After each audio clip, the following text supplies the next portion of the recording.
He was a man who had everything: a high-powered job, a glamorous fiancée, and a deep-seated contempt for the woman he'd left behind. She was his ex-wife, the simple woman he'd divorced for lacking ambition. When he heard she was back in town, he saw a chance for the ultimate humiliation. He invited her to his company's exclusive gala, a black-tie event for the city's elite, planning to parade his success in her face. But there was one detail he never knew, one secret she had kept for 2 years. She wasn't just a guest. She was the owner of the entire company, and he had just invited his boss to her own party, planning to mock her in front of her entire board. Sawyer Roth adjusted the knot of his silk tie, his reflection staring back at him from the floor-to-ceiling glass of his corner office. 22 floors above the Chicago River, he felt like a king. As the senior vice president of business development at Apex Designs, the city's most prestigious architectural firm, Sawyer wasn't just successful, he was a symbol of it. His life was a curated masterpiece: the minimalist, steel and glass apartment, the gleaming German sports car, and his fiancée Bianca Slade, a woman whose beauty was matched only by her family's social standing. He was in the final stages of planning the firm's 50th anniversary gala. This wasn't just a party. It was his coronation. For 2 years, Apex had been run by a transition team representing the estate of the reclusive founder, J.M. Price. The mysterious new owner, known only by those initials, had never been seen. Sawyer, who had single-handedly landed the, supposedly, $200 million Crescendo residential tower project, was certain. The owner's first public appearance at the gala would be to announce him as the new CEO. He was scrolling through the catering proofs when his office phone buzzed. It was his colleague, Philip. "Hey, Sawyer, quick question about the seating," Philip said. "But first, you'll never guess who I ran into at lunch. Remember your ex-wife, Jeanette?" Sawyer's grip tightened on his mouse. Jeanette. The name tasted like ash. He hadn't seen her in 3 years, not since the divorce. She was his one nagging failure. He had discovered her working as a waitress in a small diner while he was a junior architect. He'd been captivated by her quiet intelligence, but as his star rose, her simplicity became an anchor. She was studying business at night, but he saw no fire in her. "I need a queen, Jane, not a server," he had told her the day he packed his bags. "I'm building an empire, and you're still stuck. You have no ambition." "Jeanette, what about her?" Sawyer said, feigning disinterest. "She's back in town. I saw her at the Bristol. Looked the same. Simple. I think she's working some admin job over at a logistics firm. Said she was just getting resettled." A slow, cruel smile spread across Sawyer's face. "An admin job. Perfect. Is that so?" he murmured. "That's interesting." After he hung up, the seed of an idea began to sprout, nasty and thrilling. He could just ignore her. Or he could perform a public service. He could show her, in one glittering, overwhelming night, exactly what she had given up. He could show her the empire he'd built, the queen he'd found, and the pathetic, small life she was destined for. It wasn't just about success. It was about proving he was right.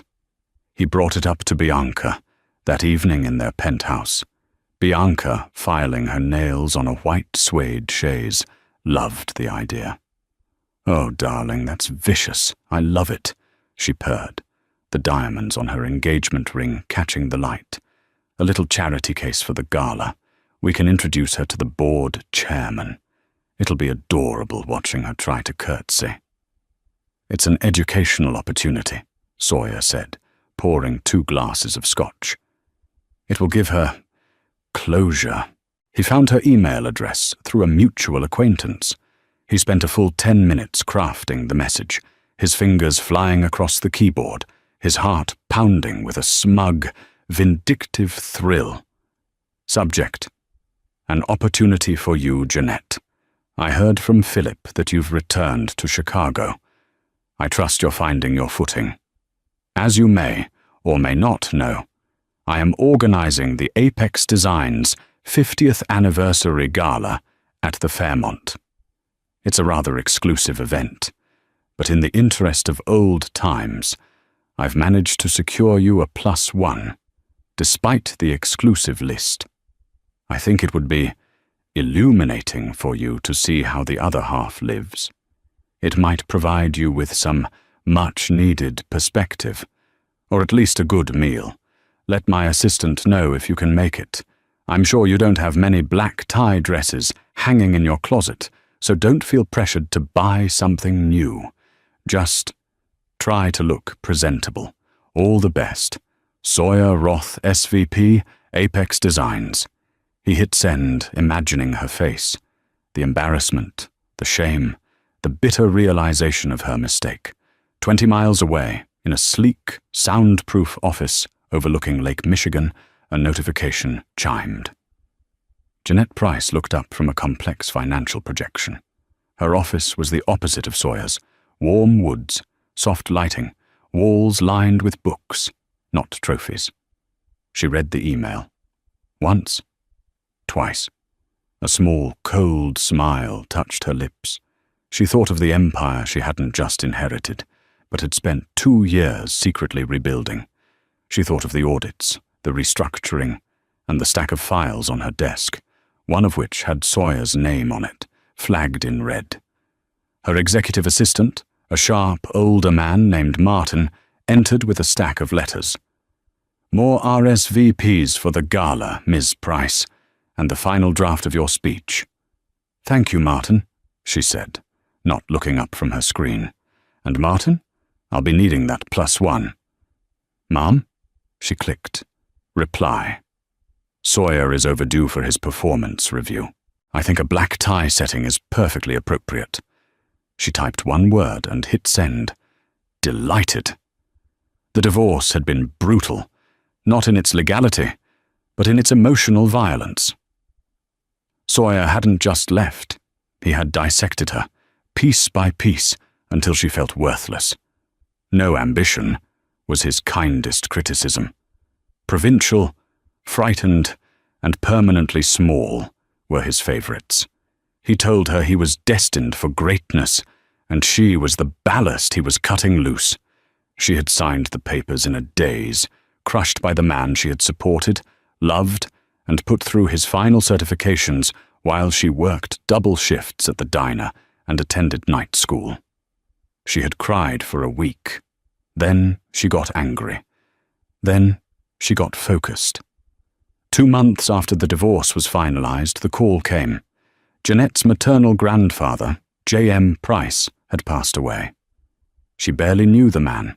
He was a reclusive, almost mythical figure her mother had been estranged from. Jeanette had met him once, at her mother's funeral. He was a quiet, imposing man who had looked at her with a piercing, analytical gaze. She was summoned to a law office in downtown Chicago. The lawyer, Mr. Coleman, who she would later learn was the chairman of the board, explained the situation in disbelief. J.M. Price, a man who had built a multi-billion-dollar holding company, had left everything to her. Not his distant sons, not a charity, but his only granddaughter. The holding company, Price Equities, owned dozens of properties, several tech startups, and one passion project he'd founded in his youth, Apex Designs. Jeanette was staggered. She was 28 years old and had just inherited an empire. But the inheritance came with a caveat, a handwritten letter from the old man himself. Jeanette, your mother was soft. I was hard. You, I see, are steel. But steel needs to be forged. The companies are yours, but they are full of vipers. Apex, my first love, is the worst of them. They are arrogant and fat. Do not let them see you. Do not let them know you. They will eat you alive. Be a ghost. Watch, learn, And when you are ready, strike. Trust Martin. He served me. He will serve you." She took his advice. For the first 6 months, she did nothing but listen. Martin, her grandfather's long-time confidant and now her executive assistant, became her guide. He was the only person in the world who knew her identity. To the board of Apex, the new owner was J.M. Price, a faceless entity communicating through the lawyers of the estate.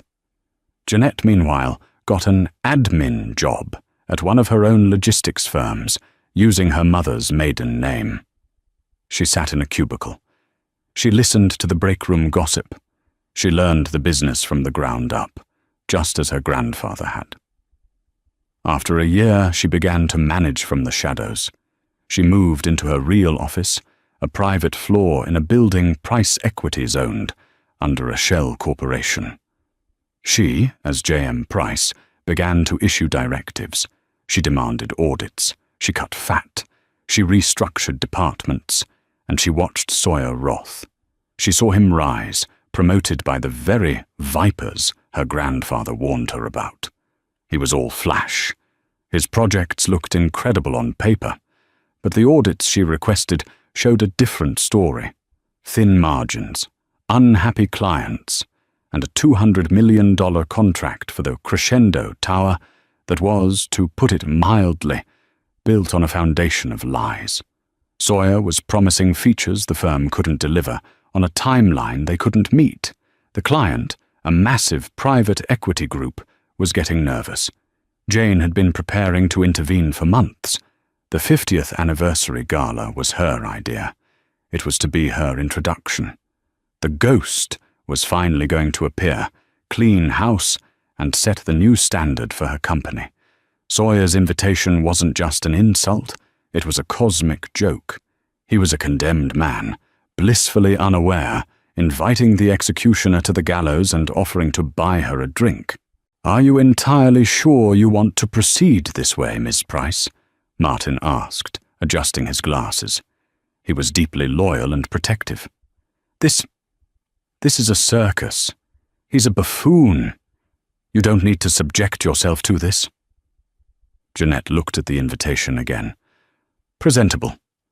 Her lip curled.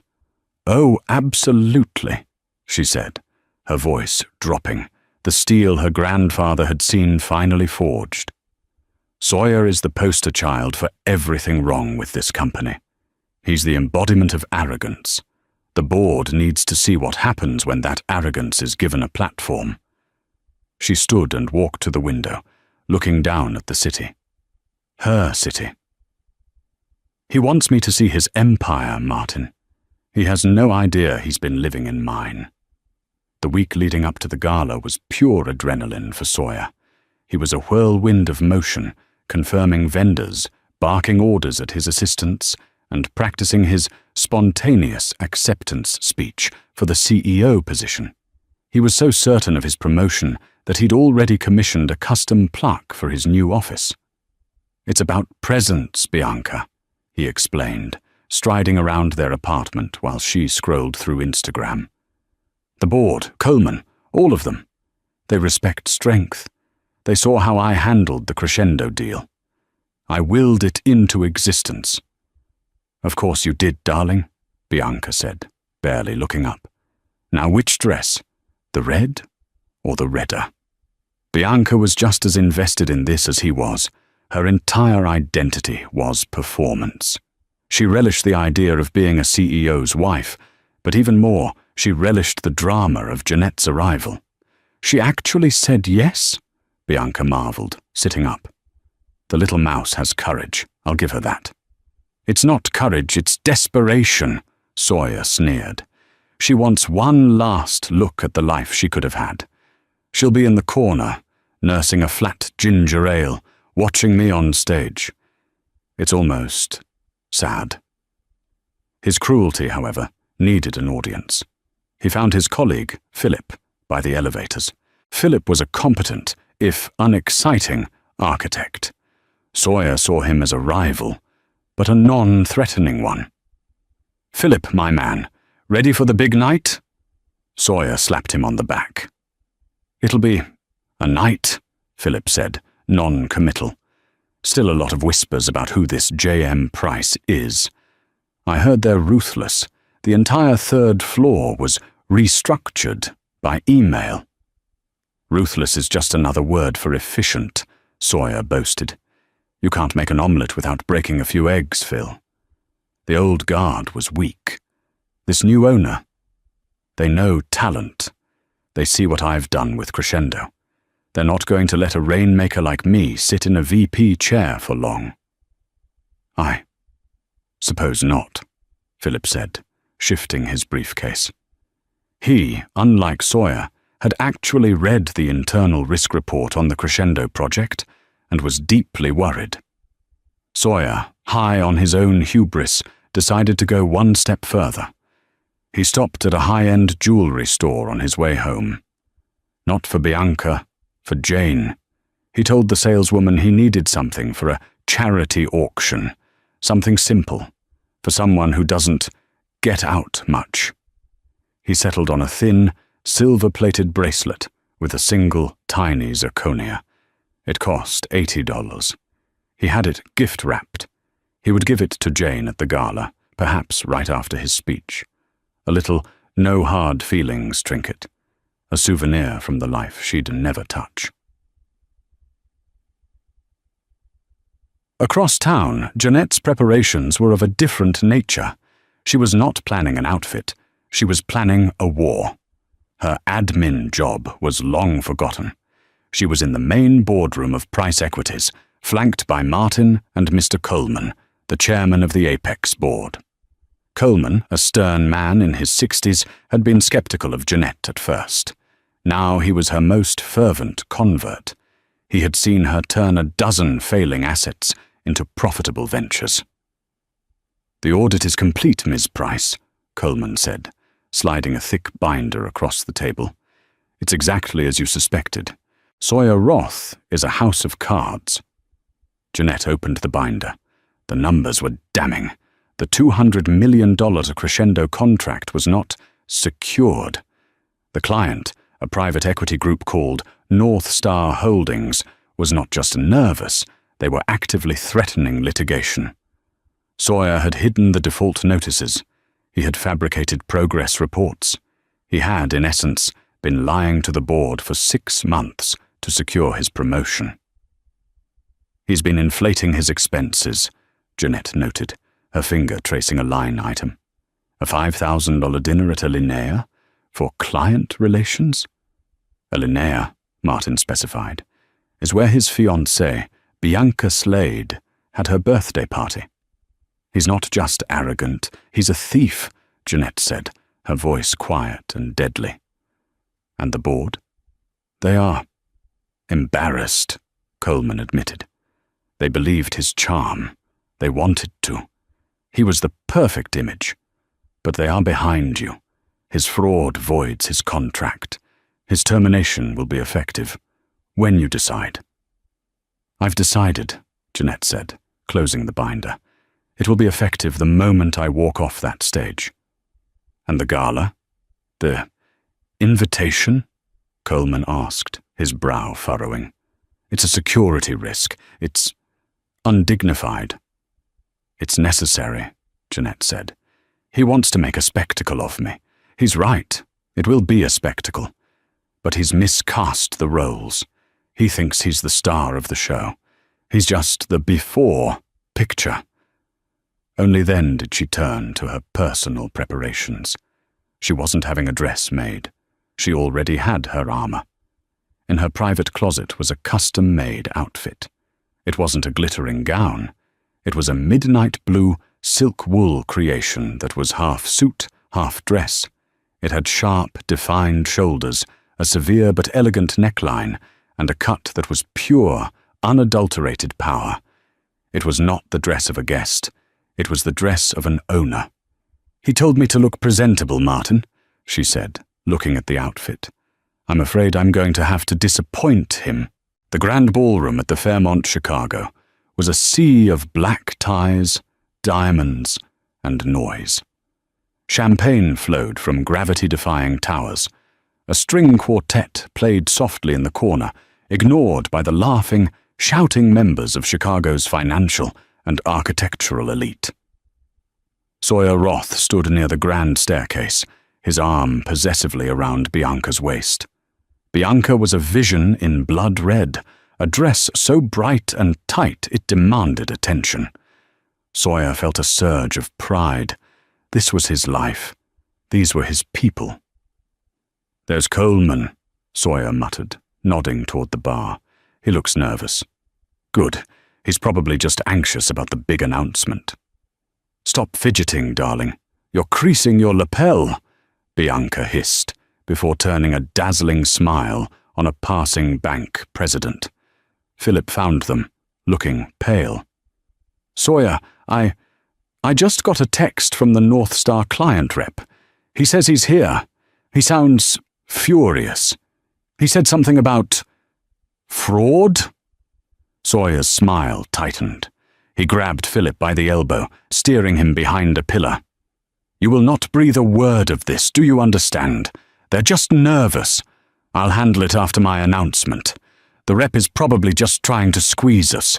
Don't ruin this for me." Philip recoiled, nodding silently. Sawyer straightened his tie and returned to Bianca's side, his mask of triumph firmly back in place. "Where is she?" he whispered, scanning the crowd. "It's 8:30. Maybe the little mouse lost her nerve." "Or she couldn't get a cab," Bianca tittered. And then he saw her. Jeanette wasn't announced. She didn't arrive. She simply appeared. She had walked in from a private entrance, bypassed the check-in line, and was now standing by the main doors, speaking quietly with Mr. Coleman, the chairman of the board. Sawyer's first reaction was disappointment. He had braced himself for a pathetic sight, a cheap polyester dress from a department store, frizzy hair, a look of wide-eyed terror. Jane was none of those things. The midnight blue outfit she wore was confusing. It wasn't a ball gown. It was simple, stark, and tailored so perfectly it must have cost a fortune. Her hair was pulled back in a severe, elegant chignon. She wore no jewelry save for a pair of simple diamond studs. She looked formidable. She wasn't looking at the crowd with awe. She was scanning it, her expression analytical. And she was talking to Coleman. Coleman, who was listening to her with a look of intense, deferential respect. What is she doing talking to Coleman?" Sawyer stammered. "He probably pities her," Bianca scoffed, though a line of uncertainty had appeared on her brow. "Look at that dress. It's a suit. She looks like she's here to do someone's taxes." Sawyer, needing to reassert control, grabbed Bianca's hand and strode toward them. This was not how this was supposed to go. He needed to put her back in her box. "Jane!" he boomed, feigning delighted surprise. He put himself physically between her and Coleman. "You made it, and Mr. Coleman, you've met my ex-wife, Jeanette." Coleman looked at Sawyer as if he were something he'd scraped off his shoe. "Mr. Roth," he said, his voice ice. Jane, however, smiled. It was a tiny, polite smile that didn't reach her eyes. "Hello, Sawyer. Bianca. What a lovely dress." "Thank you," Bianca said, looking Jane up and down. "And you? How resourceful. Did you make it yourself? It's very functional." "It serves its purpose," Jane said evenly. "Well, I'm so glad you came," Sawyer continued, his smugness returning. "He was the VP. She was nobody. Coleman was just being polite. I was worried you'd be intimidated. The ballroom is spectacular, isn't it? This whole event, you know. This was my vision." "It's certainly a vision," Jane said, her eyes sweeping the room. "You spared no expense." "Exactly," Sawyer laughed. "Speaking of which," he pulled her aside, away from Coleman and Bianca. Listen, Jane, I know this must be a lot for you. Seeing all this. Seeing me. I just want you to know." He reached into his pocket and pulled out the small, gift-wrapped box. "I got you something. A little party favor. Just to show there are no hard feelings for how things tapered off for you." He pressed the cheap box into her hand. Jeanette looked at the box. Then she looked at him. For a second, Sawyer felt a chill. Her gaze was not the cowed, heartbroken look he remembered. It was the gaze of a biologist studying an insect. "Sawyer," she said, her voice dangerously quiet, "you have no idea what you've just done." Before he could respond, the lights in the ballroom dimmed. Mr. Coleman had left them and was walking toward the stage. A single spotlight followed him. "This is it," Sawyer whispered, his chest puffing out. He grabbed Bianca's hand. He completely forgot about Jane, who simply let the cheap bracelet fall from her hand, disappearing under a curtain. "Ladies and gentlemen, please, if I may have your attention," Mr. Coleman's voice boomed. Sawyer straightened his tie. He was ready for his new life. "Welcome," Mr. Coleman began, his voice echoing through the silent ballroom. "Welcome to the 50th anniversary of Apex Designs. For half a century, this firm has shaped the skyline of our great city." Sawyer stood near the stage, perfectly positioned. He'd given Bianca a little squeeze. "Get your camera ready," he whispered. "Tonight," Coleman continued, "is not just about honoring our past. It is about launching our future. As many of you know, for the past 2 years, Apex has been under the stewardship of a new, visionary owner who has, until now, chosen to remain private while they restructured this great company from the inside out." Sawyer nodded sagely, as if he were in on it. He saw Philip in the crowd, looking green. He saw the rep from North Star Holdings standing near the back, looking like thunder. Sawyer ignored them. This was his moment. This new leader has been known to us only by their initials, J.M. Price, an individual who has valued substance over spectacle, integrity over image. "He's talking about me," Sawyer whispered to Bianca, his excitement palpable. "He's using the J.M. Price name as a proxy, but he's describing me, my work, my substance." Bianca was vibrating, her smile locked in place. "It has been my distinct honor," Coleman said, "to work with this individual, to see their sharp, incisive mind and their deep commitment to the real values of this company. Tonight, our owner has decided it is time to step out of the shadows and take their rightful place." Sawyer actually took one step toward the stairs, preparing to ascend. "Ladies and gentlemen, please welcome to the stage the sole proprietor, the new global CEO, and the visionary future of Apex Designs, Miss Jeanette Marie Price." The words dropped into the room like a bomb. Silence. 1,000 eyes scanned the crowd, confused. Sawyer froze. His smile cracked, then dissolved. He looked at Bianca. Her face was a mask of pure, uncomprehending shock. What did he say?" Sawyer stammered. "What name was that?" A single, brilliant white spotlight shot from the back of the room, cutting through the darkness. It didn't land on the stairs. It landed directly on the woman Sawyer had just tried to hand a $80 bracelet. Jeanette. She stood perfectly still as the giant screens on either side of the stage, which had shown the Apex 50 logo, flickered to life. They now showed a professional, powerful headshot of her. Underneath it, the words, "Jeanette M. Price, CEO and owner, Apex Designs." Sawyer stopped breathing. The blood drained from his face, leaving him a sickly, pale grey. He looked at her. Her calm, cold gaze met his. "J.M. Price," Bianca whispered, her voice a strangled gasp.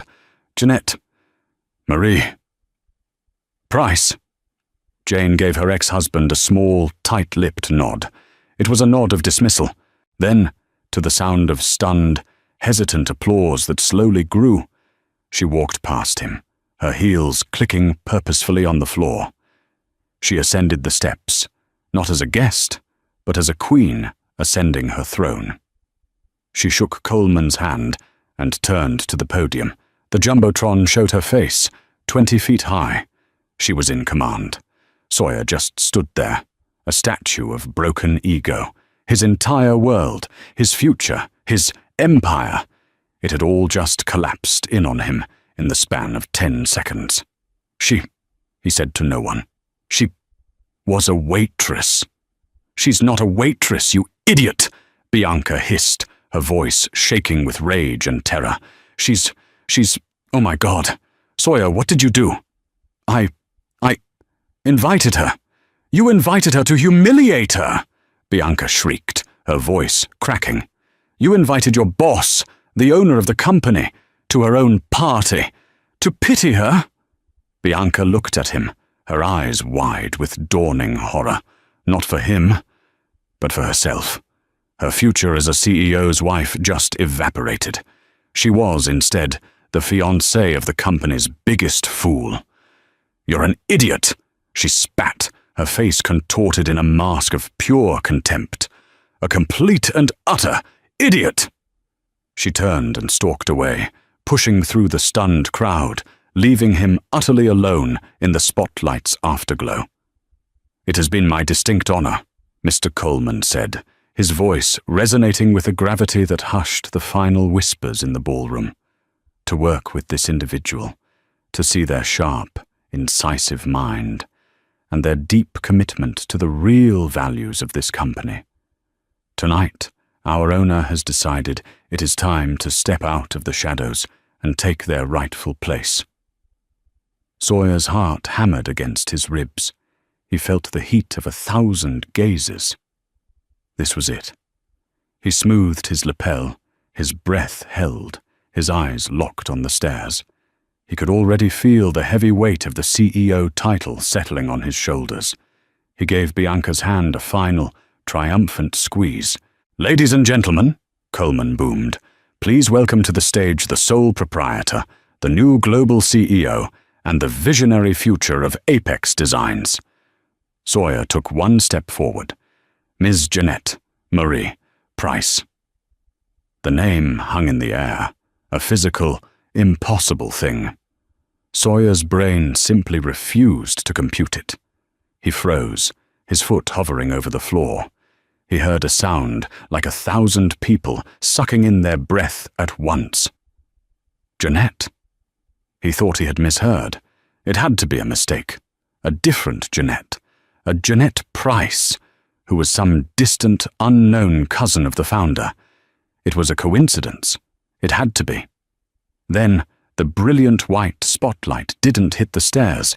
It shot across the room, a searing beam that landed directly on the woman standing 10 feet away from him, the woman in the midnight blue suit, the woman he had called simple, the woman he had just tried to give an $80 a bracelet, Jeanette.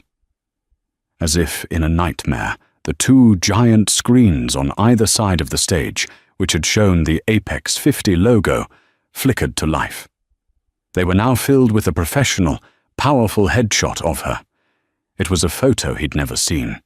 Her gaze was direct, intelligent, and utterly ruthless. Underneath it, in stark white letters, were the words, Jeanette M. Price, CEO and owner, Apex Designs. Sawyer stopped breathing. The blood didn't just drain from his face. It felt as if it had been violently vacuumed from his entire body. The noise of the ballroom compressed into a high-pitched, deafening whine. He looked at her. Her calm, cold gaze met his across the small distance. She didn't smile. She didn't gloat. She simply held his gaze. And in that look, he saw the full, terrifying depth of his miscalculation. J.M. Price, Bianca whispered, her voice a strangled gasp. Her perfectly manicured fingers were digging into his arm, her nails breaking the skin. Jeanette? Marie? Price? Sawyer couldn't speak. He just made a small, choking sound. Bianca tore her eyes from the jumbotron and looked at him. Her face was not confused. It was not shocked. It was a mask of pure, unadulterated fury. Not for Jeanette, for him. You, she hissed, her voice shaking with a venom he had never heard. You idiot! Bianca, wait, it's a mistake, he stammered, his mind reeling, trying to find a narrative that made sense. A mistake? She spat. She looked from him to the woman on the screen and back to him. The dawning horror on her face was not for his plight, but for her own. Her future as a CEO's wife, the penthouse, the social dominance, it all evaporated in a single, humiliating puff of smoke. She wasn't engaged to the king. She was engaged to the court jester.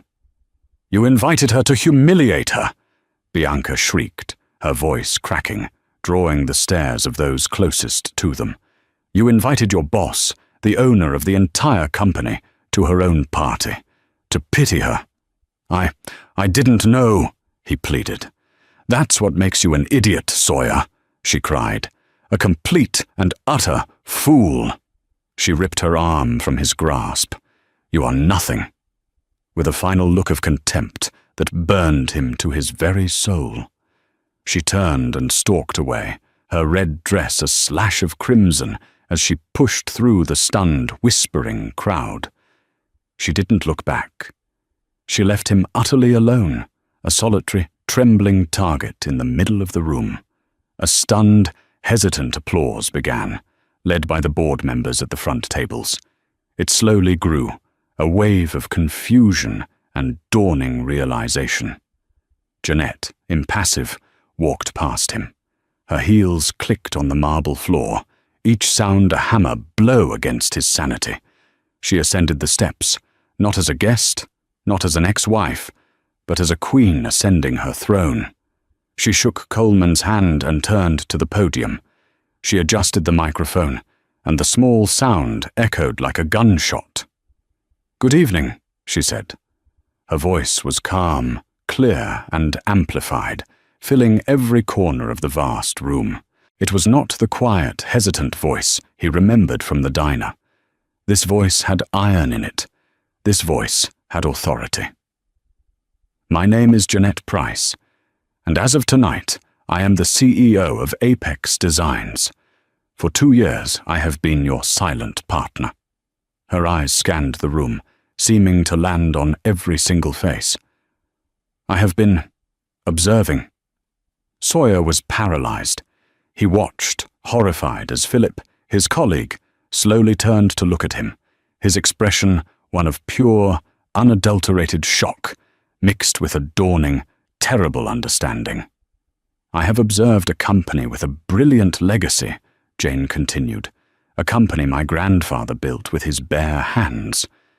But I also observed a company that had begun to value image over integrity, a company that rewarded arrogance over results, a company that, in its comfort, had begun to rot from the inside. Every word was a physical blow. Sawyer could feel sweat on his palms, the bile rising in his throat. He was the rot. He was the arrogance. That era, she declared, her voice ringing with finality, is over. Effective immediately, Apex Designs is entering a new chapter, one of performance, transparency, and accountability.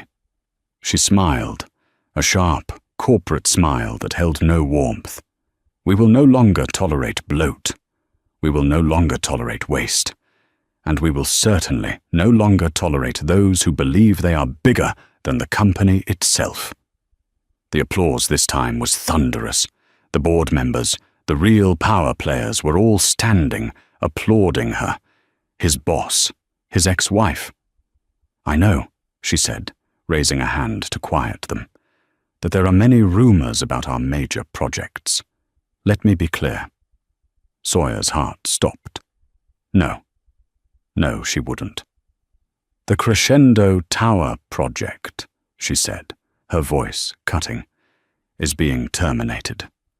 We will not do business with partners we have misled. We will absorb the loss. We will apologize to our partners at North Star Holdings, who I see are here tonight, and we will rebuild that relationship based on truth." Across the room, the North Star rep, who had looked murderous, now looked intrigued.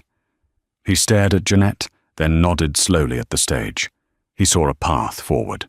Sawyer saw a sheer cliff. "My first act as CEO," Jane said, "will be a full, top-to-bottom audit of every department. We will find the rot, and we will cut it out, starting tomorrow morning."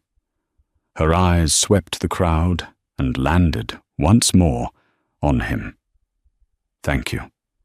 Enjoy the rest of your evening." She walked off the stage, not to a storm of congratulations. People were too stunned for that, but to a path clearing for her as if she were royalty. Sawyer couldn't move. He was trapped. People were staring at him. Not just staring. They were whispering, pointing. He saw the glint of phones being raised, recording his humiliation. He was the rot. He was the arrogance. He was the man who had just been, in the most public and surgical way possible, executed. And then she was in front of him. Jeanette, flanked by Mr. Coleman and her assistant, Martin, who now held a slim leather portfolio. The whispers around them died. This was the main event. "Sawyer," she said. Her voice was quiet again, just for him. He couldn't speak. He just made a sound, a dry, choking gasp. "Jane, I had no idea." "That's the problem," she said, her eyes flat and cold. "You never did. You never had any idea. You looked at me, and you saw a charity case, a failure. You saw someone you could pity. No, Jane, please," he begged, his voice breaking. "This couldn't be real. It was a joke, a prank. Jane, we can fix this." His mind, in its desperation, grasped for the only narrative it knew, his own importance. "The Crescendo project. I can fix it. We can run this company. Together. Like we used to talk about. You and me. The vision. It was our vision." He grabbed her arm, his fingers digging into the expensive silk wool. "I can help you. You need me."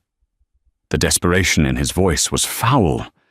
Jeanette looked at his hand on her arm with such profound, withering disgust that he snatched it back as if he'd been burned. She laughed. It was not a sound he had ever heard from her. It was short, sharp, and utterly devoid of humor. "There is no we, Sawyer," she said. "There is me, the owner of this company, and there is you, a liability." What? "You told me I had no ambition," she said, shaking her head slowly. "No, Sawyer. You had no vision. You couldn't see past your own reflection. You couldn't see the woman who was paying your bills, getting her business degree at night, and planning an empire while you were practicing your signature." "Jane, please," he whispered, his body shaking. "Your arrogance," she said, her voice shifting, the CEO returning, "was not just an insult, it was a crime. You haven't just been arrogant. You've been committing fraud." She nodded at Martin. Martin, silent until now, stepped forward and opened the portfolio. He didn't turn it for Sawyer to see. He read from it, his voice clear and emotionless, a corporate executioner. "Sawyer Roth, on August 14th, you buried a default notice from North Star Holdings. On September 2nd, you filed a fraudulent progress report to the board, claiming 40% completion on a project that had not broken ground. On September 20th, 22nd, and October 4th, you expensed $12,400 in client dinners that were, in fact, personal expenses, including at Alinea for Miss Bianca Slade's birthday, and at the aviary. No, no, Sawyer babbled, looking around wildly. That was client relations. That was business. It was theft, Jeanette stated, her voice like ice. You're not a king, Sawyer. You're not a rainmaker. You're a con man. And your con just ran out. She looked past him, at the two uniformed security guards who had quietly appeared at the ballroom's side exit. Mr. Roth, she said, her voice now formal, void of all personal history. Your employment at Apex Designs is terminated, effective immediately. Your building access has been revoked. Your corporate accounts are frozen. Martin will supervise you as you collect your personal effects from your office. You have 10 minutes. After that, you will be escorted from the premises. The finality of it hit him. The job, the money, the life. It was all gone. No, he said, the word a desperate gasp. No, no, Jane, please. He did the one thing he had left, the one pathetic, final act of a broken man. He fell to his knees. The entire ballroom, 1,000 guests, watched as the man who was supposed to be the next CEO collapsed at his ex-wife's feet. I love you, he cried, the sound a ragged wail. Tears and snot streamed down his face. I still love you. I made a mistake. I was an idiot. I see that now. Don't do this. Please. Jane looked down at the pathetic, broken man kneeling in the center of her ballroom, his hands clasped in supplication. The man who had called her small, the man who had tried to break her. There was no anger left. There was no hatred. There was no pity. There was just nothing. You weren't an idiot because you left me, she said, her voice quiet but carrying in the dead silence. You were an idiot because you thought I was worthless. But I was never worthless. She held his gaze for one last second. You just can't recognize value. She turned, her back straight, and walked away. Coleman and Martin on her flanks, she moved through the crowd, which parted for her like the sea. She didn't look back. Sawyer Roth was left alone on his knees, his sobs echoing in the vast, silent room, a spectacle of his own making. The silence that fell over the grand ballroom as Jeanette walked away was heavier than any sound. The music did not swell to cover the moment. The string quartet had simply stopped playing, their bows frozen, their eyes wide. Sawyer was still on his knees, a fixed, grotesque statue of humiliation.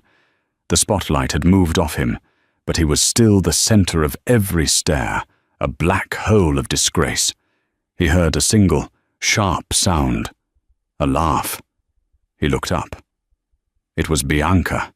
She was standing 20 feet away, a glass of champagne in her hand.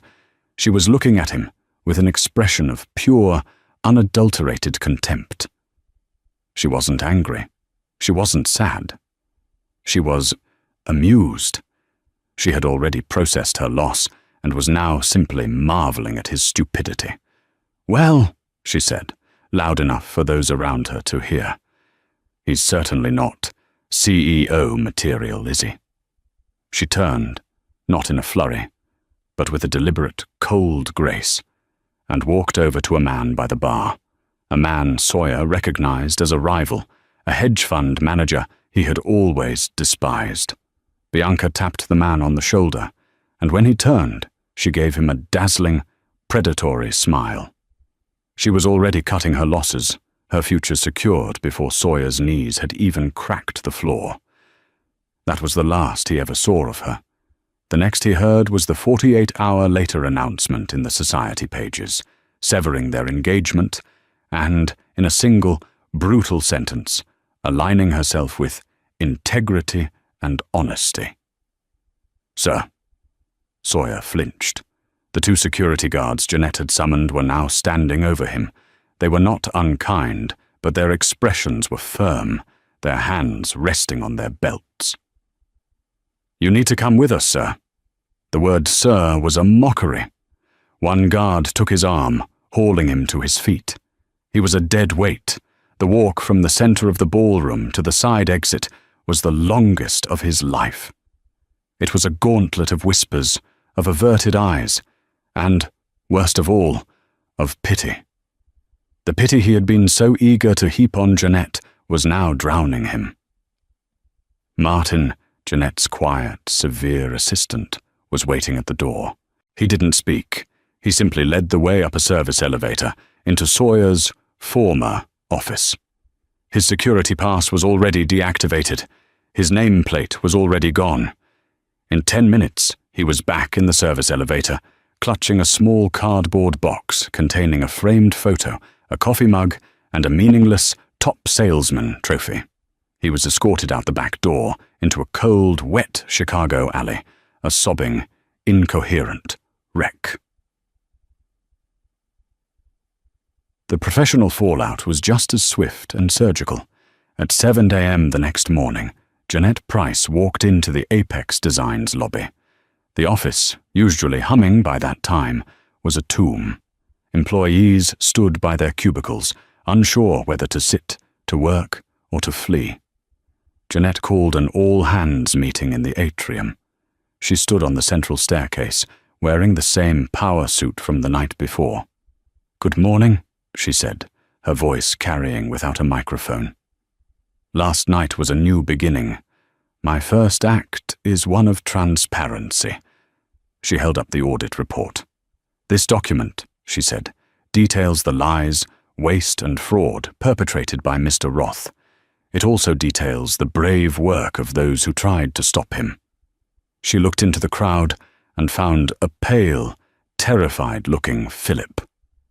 "Philip," she called out, "please come up here." He looked as if he were being summoned for his own execution. He walked up the stairs, his legs shaking.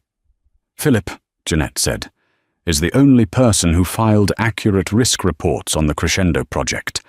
He is the only person who had the integrity to tell the truth, even when he was ordered to bury it. Because of that, I am promoting him to Senior Vice President, and he will be heading a new, internal integrity task force. His first job is to finish the audit." A different kind of shockwave went through the room. It wasn't fear. It was relief and respect. Jeanette's next move was to fly to New York. She didn't send a lawyer. She went herself. She sat down in the North Star Holdings boardroom, placed the audit on the table and said, "Gentlemen, my predecessor committed fraud. Here is the proof. Here is his termination notice. And here is my personal check for the funds he embezzled." They were stunned. For an hour, she didn't make excuses. She answered every question with brutal honesty. By the end of the meeting, the North Star CEO, who was ready to bankrupt her company, tore up the lawsuit. "Ms. Price," he said, "I've been in this business for 40 years. You're the first person from Apex I've ever trusted. Forget the old project. Let's talk about a new one." 3 months later, they signed a new, larger contract. It was the beginning of her legend. Sawyer, meanwhile, was learning the true meaning of the word fallout. He was unemployable. The word Roth became a verb in Chicago finance. Don't pull a Roth. He was a pariah. He lost the penthouse. The bank repossessed the car. His legal fees, as Apex pursued a civil suit to reclaim the embezzled funds, bankrupted him. 6 months after the gala, Philip was walking out of the Apex Tower. He was now a respected senior executive, on his way to a lunch meeting at a restaurant he once couldn't afford. A courier in an ill-fitting polo shirt, his face gaunt and aged, his hair thinning, rushed past him, carrying a package. The courier stopped, recognizing him. Their eyes met. It was Sawyer. Philip saw not a rival, but a hollowed-out shell. Sawyer's eyes, once so full of arrogance and fire, were now just haunted. He couldn't hold the gaze. He looked down at the pavement, his face burning with a shame so profound it was painful to watch. He clutched his package and scurried away, disappearing into the lunchtime crowd. Jeanette Price, on the other hand, flourished.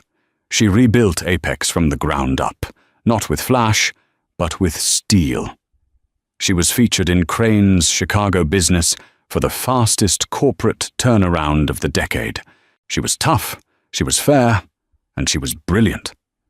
She never saw Sawyer again. She never had to. She had already given him his life sentence. He hadn't just lost his job or his fiancée. He had lost his past, his present, and his future, all in a single night. He was forced to live every single day with the agonizing, all-consuming regret that the woman he threw away for being too small was, in fact, the biggest person he had ever known. He wasn't an idiot because he left her. He was an idiot because he thought she was worthless. But she was never worthless. He just couldn't recognize value. And so, Sawyer's world collapsed, not from a single mistake, but from a deep-seated arrogance. He tried to humiliate the one person who held his entire life in her hands, and his regret is a prison of his own making. Jeanette proved that true power isn't about the noise you make or the spotlight you crave. It's about the quiet integrity you build when no one is watching. What did you think of Sawyer's karmic downfall? Was it justified?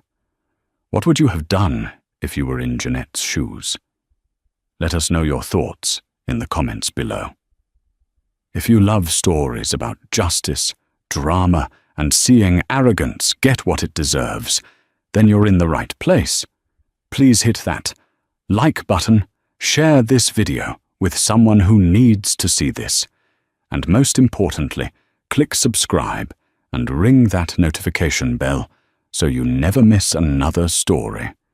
Thank you for watching, and we'll see you in the next one. He was a man who had everything: a corner office on the 50th floor, a tailored suit worth more than most cars, and a ruthless ambition that had scorched everyone beneath him. His secretary Clara was just another rung on his ladder, diligent, intelligent, and inconveniently pregnant. When his ambitious mistress, Serafina, wanted Clara gone, he did it without a second thought. He fired her, publicly, humiliatingly. What he didn't know, as he watched her walk away, was that Clara wasn't just his secretary. She was Clara Hayes, the only daughter of the man who owned the entire building, and the reckoning was just beginning. Julian Vance lived his life 50 floors above New York City, and he believed this altitude granted him a kind of divinity. His office at Vanguard Equity Partners wasn't just a room, it was a testament to his arrival. It was a cube of glass, suspended over the city, and from it he viewed the world, and his employees, as tiny, manageable subjects. Julian was a man carved from ambition. At 38, he was the youngest senior vice president in the firm's history, and he wore his success like armor: bespoke Tom Ford suits, a Patek Philippe watch that chimed on the quarter hour, and a smile that was both dazzling and predatory. Outside that glass cube sat Clara Hayes. Clara was, in every way, the antithesis of Julian's flash. She was quiet, methodical, and possessed an intelligence that was as deep as it was unobtrusive.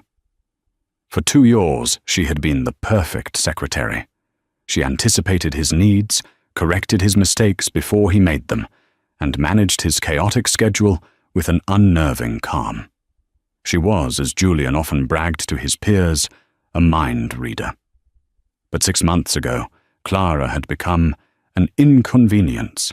She was pregnant. Her body, once neatly professional, was now undeniably round. Her presence, once efficient, now seemed to Julian to be a constant, ticking reminder of biological messiness. He loathed it. It wasn't just the impending maternity leave, a scheduling black hole, he'd called it. It was the visual of it. It screamed weakness. It screamed domesticity. It screamed everything Julian had sacrificed to get where he was. "Clara!" he barked through the intercom, not looking up from his terminal. "My 10 a.m. client notes. Now." "They're on your desk, Julian," her calm voice replied instantly. "I placed them there an hour ago. Open to page 3, where you'll find the discrepancies in their Q3 report." Julian glanced down. There they were. He grunted, annoyed at her preemptive competence. His annoyance was being actively stoked by Serafina Croft. Serafina was the firm's new head of strategic marketing, hired 3 months prior. She was fire to Clara's ice, all sharp angles, blood-red lipstick, and a laugh that echoed with undisguised avarice. She and Julian had fallen into a discreet, then flagrant affair almost immediately. Serafina didn't just want Julian's affection, she wanted his power, and she saw Clara as a stubborn obstacle. Serafina sauntered over to Clara's desk, leaning against it hip first, deliberately crowding Clara's space. She was holding a steaming mug. "Still here, Clara?" Serafina purred, loud enough for the entire floor to hear. "I'm surprised you can still fit behind that desk. You're blooming." Clara didn't look up from her screen. "I'm fine, Miss Croft. Can I help you with something?" "Oh, just admiring your dedication," Serafina said, taking a sip. "Julian is so kind to let you keep working. Most women in your condition would be at home, nesting or something." A few junior analysts snickered. Clara's fingers paused on the keyboard. Beside her, Mary, the older executive assistant for another partner, shot Serafina a venomous look. Mary liked Clara. She'd seen ambitious sharks like Serafina devour good people for sport. "I'm more effective here, Miss Croft," Clara said evenly. "Are you, though?" Serafina shot back. Julian was just complaining that the Sanderson files were late. "Pregnancy brain, I suppose?" Clara's head snapped up. "The Sanderson files are not due until tomorrow at 5. Julian wanted them today. He must have forgotten to tell you," Serafina said, with a fake pout. "Don't worry, I handled it for him." Clara watched her walk away, a perfectly straight seam running up the back of her designer skirt. Clara looked at her digital scheduler. The Sanderson deadline was, indeed, tomorrow. Serafina was lying. She was building a narrative. This wasn't the first time. For weeks, Serafina had been helpfully pointing out Clara's lapses. A meeting missed that had been rescheduled by Serafina herself. A coffee order that was wrong, though Julian had changed his preference that morning. Small, insidious cuts designed to bleed Clara's reputation dry. And Julian, blinded by Serafina's ambition and his own, was letting it happen. Later that day, Julian had a crisis. A major client, the pension fund for the state of Ohio, was threatening to pull their $800 million portfolio. Their representative was on a conference call, and he was furious. "I'm looking at this proposal, Vance, and it's a joke," the man yelled through the speakerphone. "You've miscalculated our exposure by nearly 15%. This is amateur hour." Julian was sweating. He was shuffling papers, his charm failing. "Mr. Henderson, if you'll just let me explain." Clara, listening from her desk, quietly printed a single sheet of paper. She walked into the glass office, ignoring Serafina, who had perched herself on the guest chair, and slid the paper in front of Julian. On it were 3 bullet points. Julian paused. He read them. His posture changed. "Mr. Henderson," Julian said, his voice suddenly smooth as silk. "I haven't miscalculated. You're looking at the projections before we factored in the new federal bond acquisitions. If you'll turn to Appendix D, subsection 4A, which my team prepared this morning, you'll see we've actually shielded your exposure. The 15% discrepancy isn't a loss. It's a hedge that's already paying dividends. There was a silence on the line. Well, why didn't you say so? I prefer to let the numbers speak for themselves, Julian said, leaning back. He won the call. The client was pacified. When he hung up, Serafina ran a hand up his arm. You were brilliant, Julian. You saved us. Julian straightened his tie, his gaze falling on Clara, who was quietly retrieving the paper. Clara, get the Henderson contingency file updated, and next time, try to keep up. Clara paused at the door, her back to him. Of course, Julian. She walked out. Julian didn't see the look on her face, but Mary at the next desk did. It wasn't defeat, it wasn't sadness, it was a cold, calculating patience. It was the look of a chess master watching her opponent knowingly walk into a trap. The trap was being set, but not by Clara. It was being set by Julian and Serafina over $300 stakes at the Onyx Room, a restaurant so dark and exclusive it felt like a vault. She has to go, Julian, Serafina said, swirling a glass of Cabernet. The crimson liquid caught the light from the single candle. She makes you look soft. Julian loosened his tie, away from the fluorescent lights of the office. His ambition felt purer, more justified. She's pregnant, Sarah. Firing her is a legal nightmare. The optics are terrible. Optics? Serafina laughed, a low, throaty sound. We're not talking about optics. We're talking about your future, the partnership, the Asia-Pacific expansion. Do you think David Morrison got to be CEO by worrying about optics? He got there by being decisive, by cutting liabilities. She leaned in, her voice dropping. And she is a liability. She's slow, she's dowdy, and she's watching us. I don't like it. Julian frowned. She's a secretary. She's not watching anything. Isn't she? Serafina countered. She saved you on that Henderson call. How did she know that?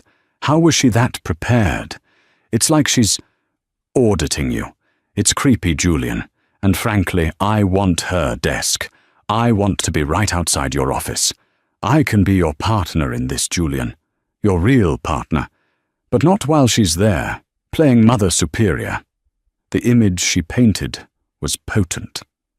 Serafina, in her sharp suits, sitting guard at his door. Serafina, anticipating his real needs. It was an intoxicating thought. The pregnancy had repulsed him, but Serafina was right. Clara's quiet competence was, in its own way, a threat. It felt like judgment. Fine, Julian said, his voice hardening. We cut the liability, but it has to be clean. It has to be for cause. Then we find a cause, Serafina smiled, raising her glass.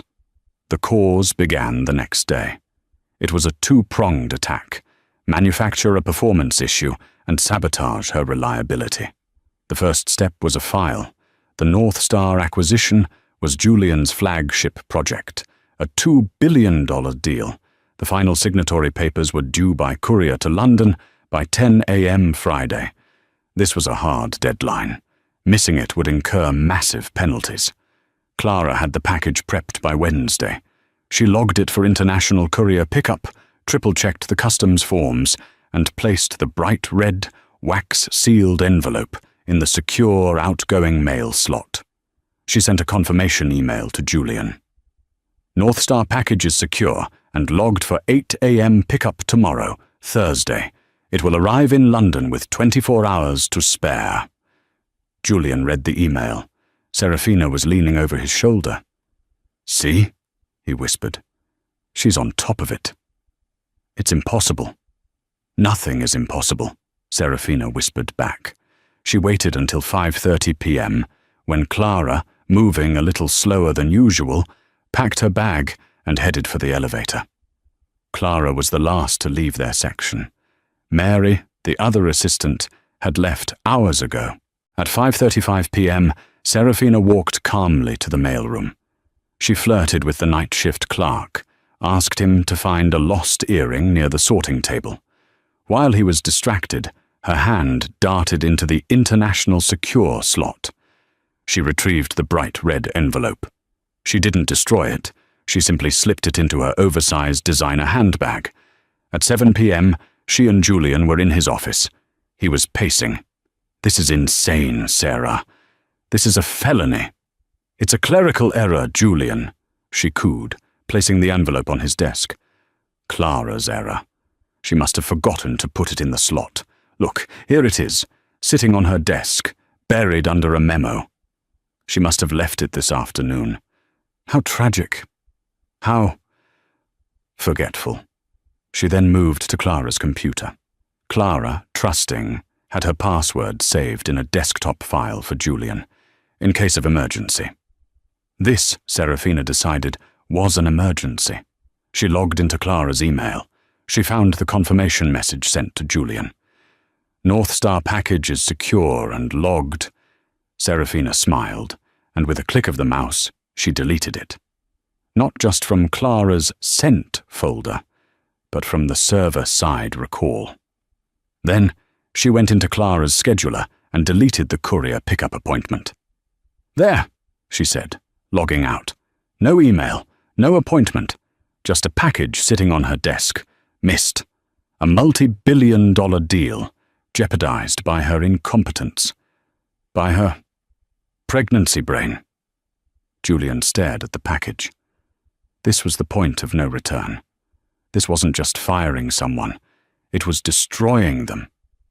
He picked up the package. He opened Clara's desk drawer, the one with her spare sweaters and prenatal vitamins, and dropped the package inside, kicking it to the very back. "It's done," he said, his voice hollow. "Good," Serafina said, kissing him hard.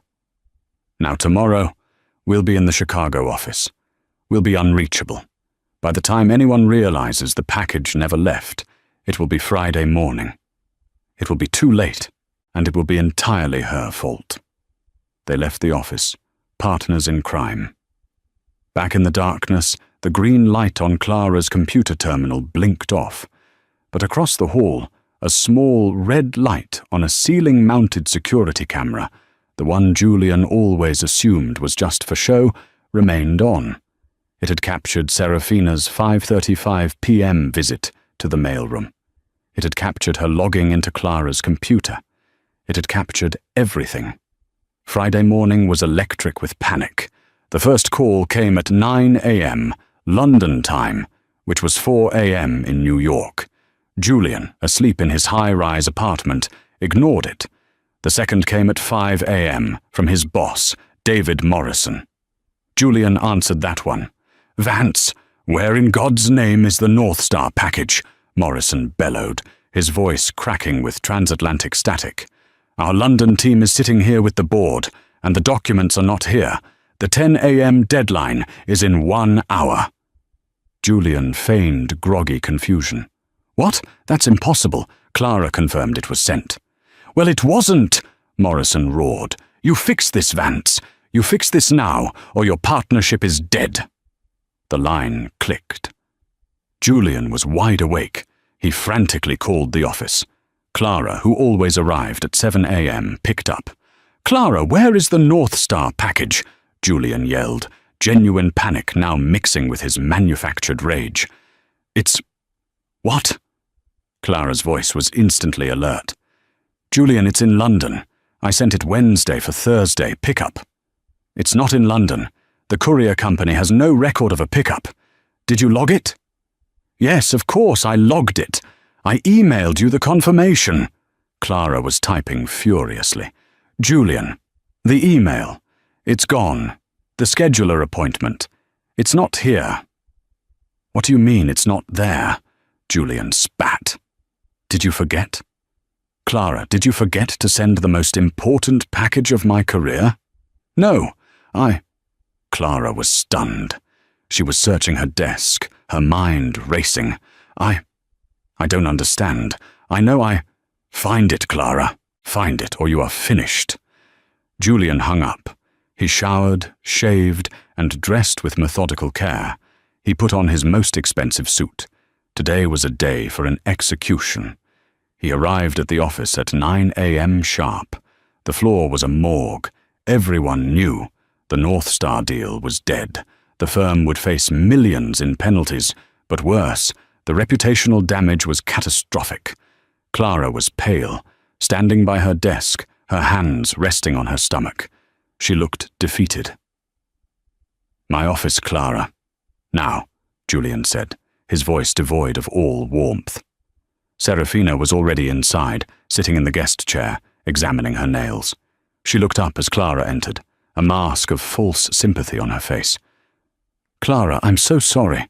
This is just a tragedy." "Julian, I don't know what happened," Clara began, her voice shaking but firm. "I took that package to the mailroom myself. I logged it. I emailed you. Someone. Julian cut her off, his voice dangerously low. "Or something? Like pregnancy brain, Clara? Is that the something?" Clara recoiled as if struck. "How dare you?" "I dare," Julian said, stepping closer, "because I trusted you. I looked like a fool this morning.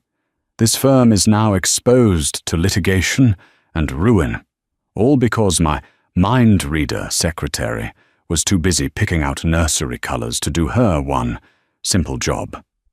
"That is not true," Clara said, her voice rising. "I have never missed a deadline. I have never failed you. This is a mistake. This is wrong." "It's a failure, Clara. A catastrophic failure," Julian said.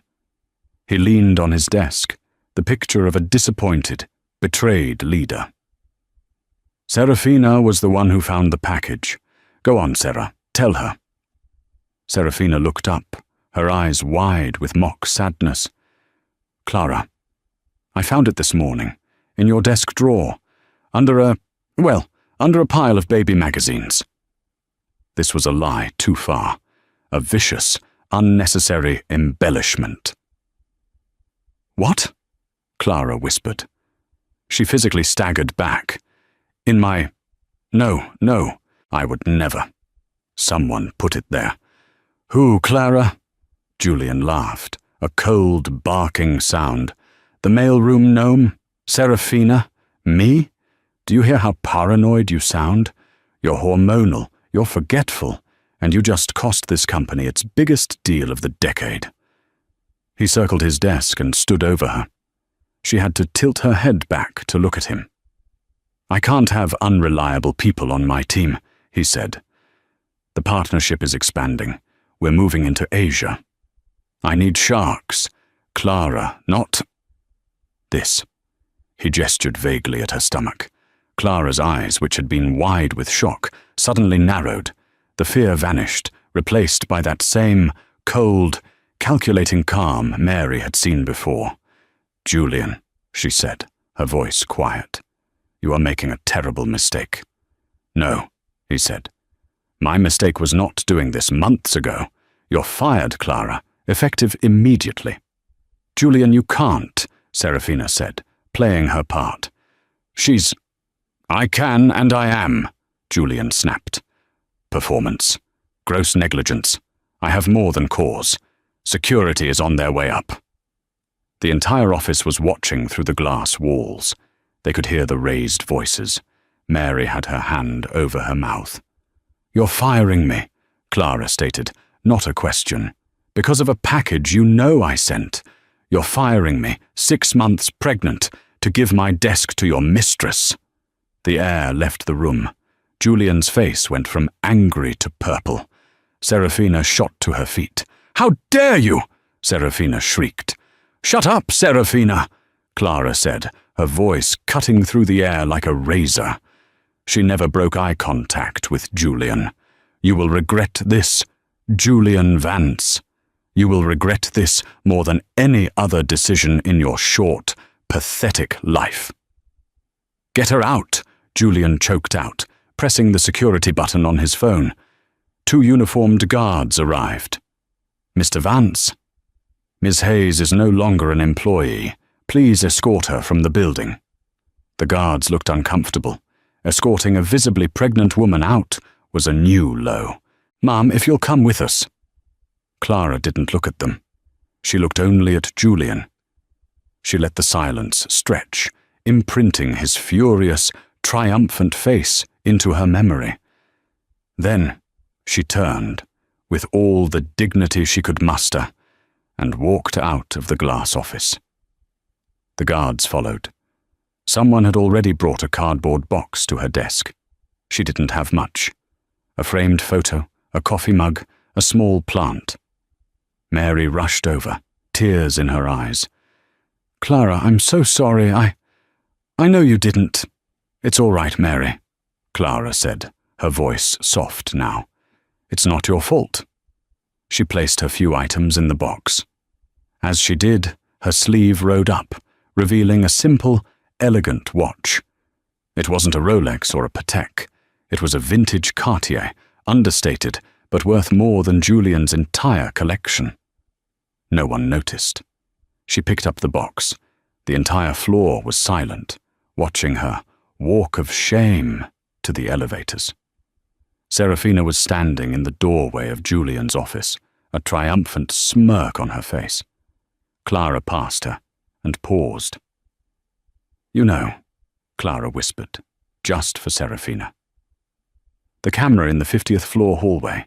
It has a surprisingly clear view of the mailroom. You should really fix your hair before you commit a felony next time." Serafina's face turned to chalk. Clara smiled just once and walked to the elevator. The doors opened. She stepped inside, box in hand, and as the door slid shut, she allowed herself one single shaky breath. Then she pulled out her phone. She didn't call a lawyer. She didn't call her husband. She hit a number on her speed dial. "Dad," she said, as the elevator began its descent. "It's done. He did it. He fired me." A deep, kind voice rumbled on the other end. "Are you all right, sweetheart?" "I'm fine, Dad. But Vanguard Equity is not. The rot is worse than we thought." "I'll be there in an hour," the voice said. "It's time I came out of retirement." Clara didn't live in a cramped one-bedroom apartment.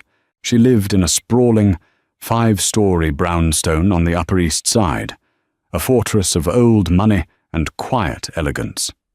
The doorman, a kind man named Patrick, who had known her since she was a girl, rushed to take her box.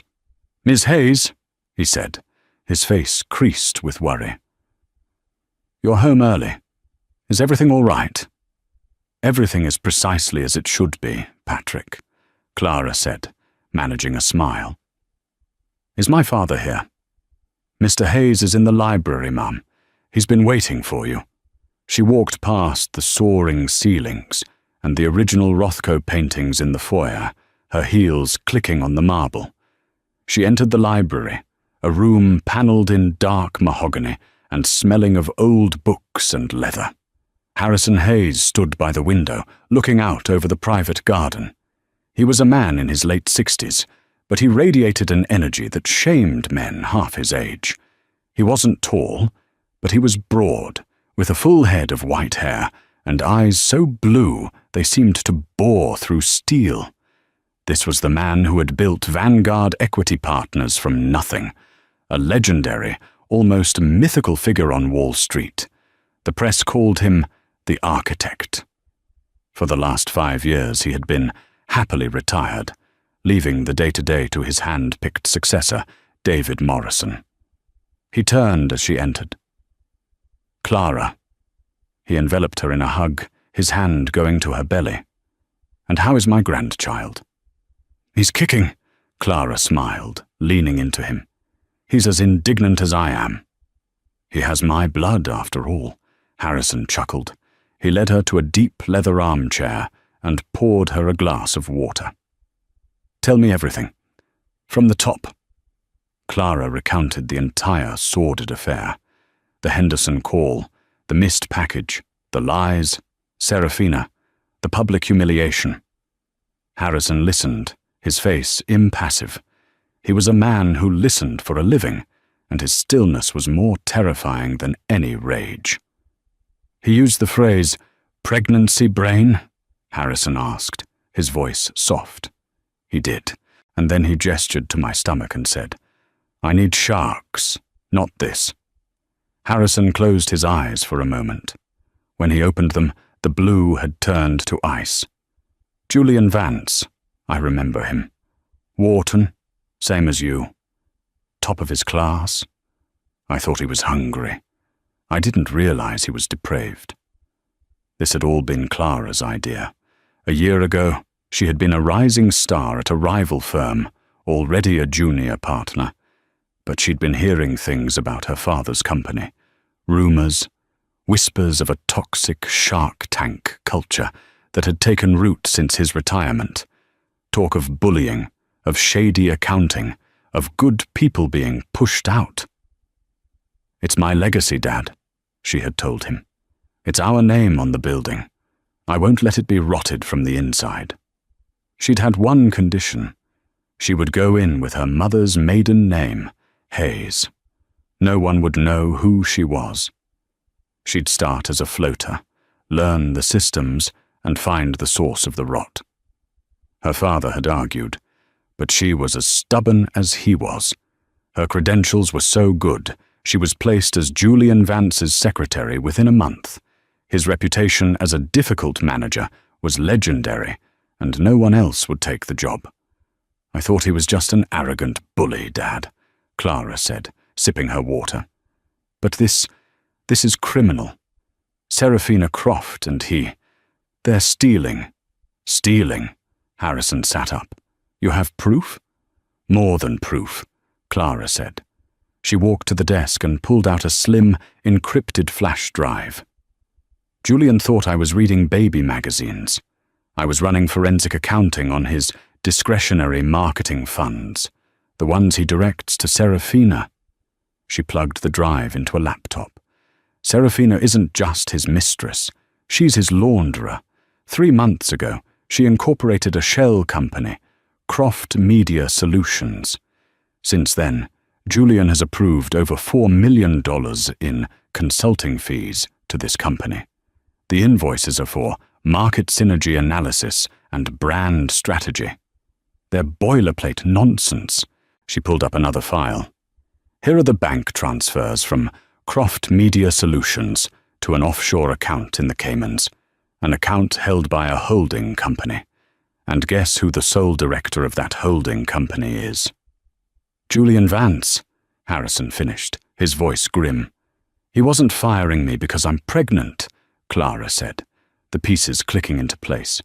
"He was firing me because I was there. I was the one who processed his expense reports. I was the one who saw the invoices. He and Serafina, they thought I was just a dumb, pregnant secretary. They got sloppy. They were afraid I was getting too close." "The North Star package," Harrison said. "It wasn't just to get you fired. It was a distraction, a big, messy, public execution to draw everyone's attention away from the real crime." "Exactly. And they used my pregnancy as the perfect, believable excuse for my incompetence." Harrison stood and walked back to the window. The silence in the room was heavy. "David Morrison," Harrison finally said. "He's a good man, but he's blind. He wants to see the best in people. He let this happen." "What do we do now?" Clara asked. Harrison turned.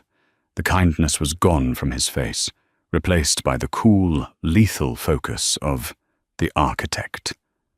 "Now? Now we remind them whose name is on the building." He picked up his phone. "Robert, get the jet ready. We're going to the office. And call an emergency meeting of the entire board of directors. Tell them Harrison Hayes is back." He looked at his daughter, a fierce pride in his eyes.